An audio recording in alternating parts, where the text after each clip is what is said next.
We're going to talk about vocabulary today, or if you will, nomenclature, terminology, what the different parts of your boat are called, so that people can report to you different things that are going on around the boat. You want to create this environment where your family feels completely fine about telling you what's going on. If your daughter says to you, "Dad, do you have that boat over there?" Well, what's over there? Where is over there? So we're going to discuss what you call different parts of the boat.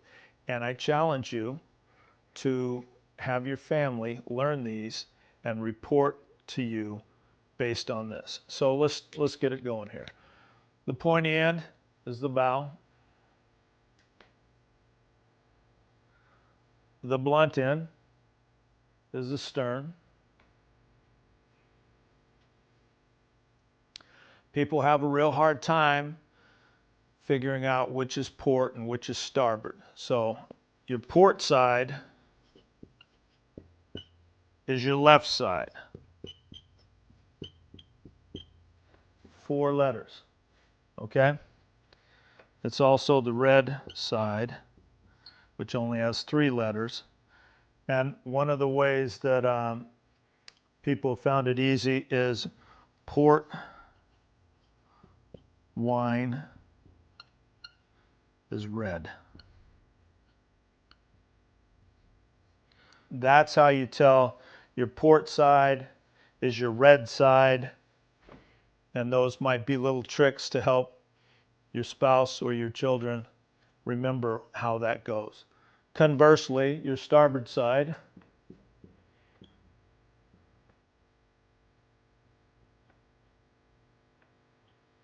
is your right side. Bunch of letters in both. And it's also green. So again, we've got a bunch of letters going over here, not so many over there. Maybe, hopefully, that will help them learn. Bow, stern, port, starboard. Now, let's break it down a little bit further.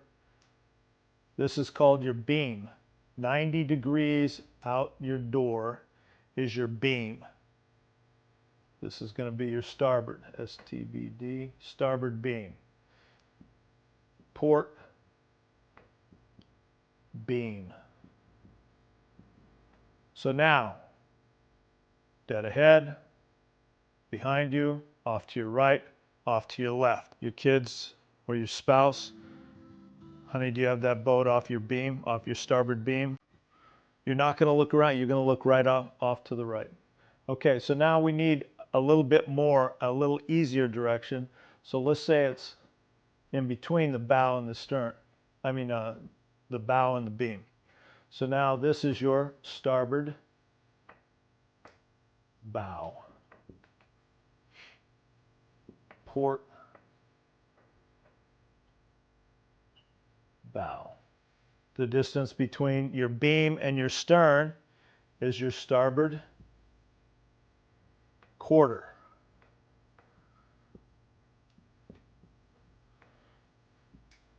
Port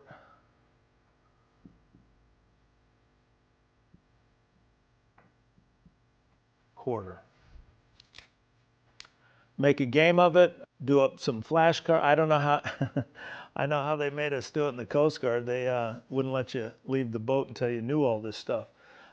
But I challenge you to come up with an easy way for your family to get this stuff down pat, because when things happen, critical things happen, everybody's got to be reading off the same sheet of music, and they have to be able to give you reports where you can do something with it. Daddy, do you have that boat over there?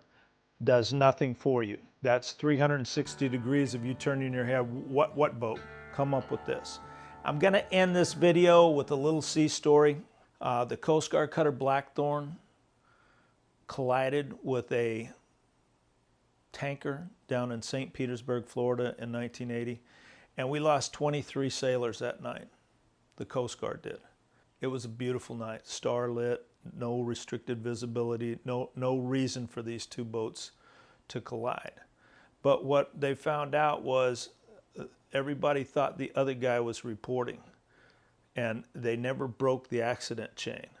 So harness an environment where you really seek out input from your family. Or if your spouse is driving, you give them reports.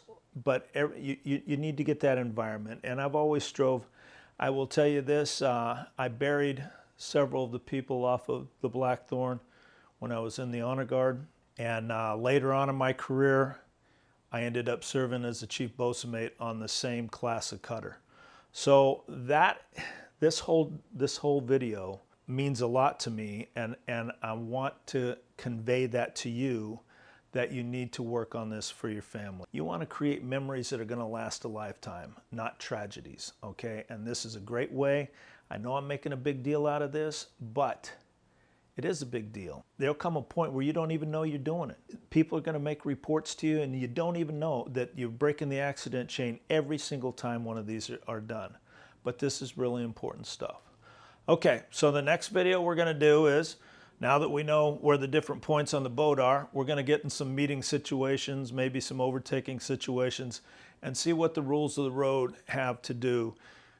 And we're just going to kind of build on this thing a little bit more. So thanks for tuning into this video, and I hope to see you on the next one. Thank you.